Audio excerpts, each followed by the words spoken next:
Magandang araw mga idol.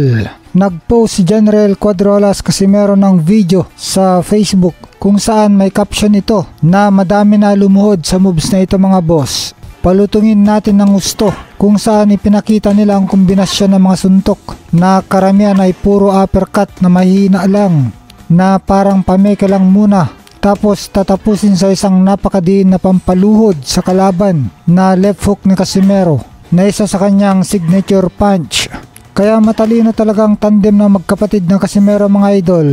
Paulit-ulit nilang ine-ensayo ito. Repetition, result to mastery at automatic muscle memory. Kaya kumpiyansa magkapatid na paldo na naman ang pusta sa kanila sa darating na bakbakan.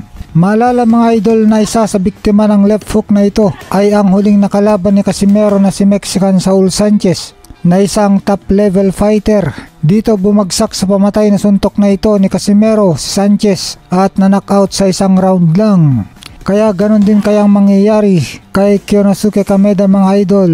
Gusto kasing tapusin na Casimero ang hapon sa 30 segundo lang ng round 1. Samantala mga idol, napatunayan na mga idol na mahina ang bodega ni Kyonosuke Kameda dahil ito yung dahilan kaya bumagsak siya kay Luis Nery sa laban nila noon. Tapos sa sparring niya sa kasalukuyang pag-aanda niya para sa laban nila na Casimero ay nasaktan din si Kameda ng tinamaan sa katawan niya. At isa pa mga idol, nung nag-sparring sila ng dating nakalaban ni Manny Pacquiao na si Rokia Anpo ay 2 beses bumagsak itong si Kameda.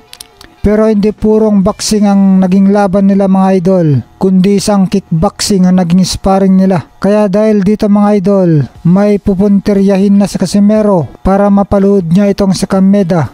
Tirahin lang ni Cuadrolas ang bodega ni Kameda mga idol. 12 araw na lang at bakbakan na ng 2 at liyamado si Casimero sa pustahan. Sa mga mahilig sa Facebook mga idol, meron tayong Facebook page. Nasa description ng link. Pa-follow naman ako mga idol. Salamat.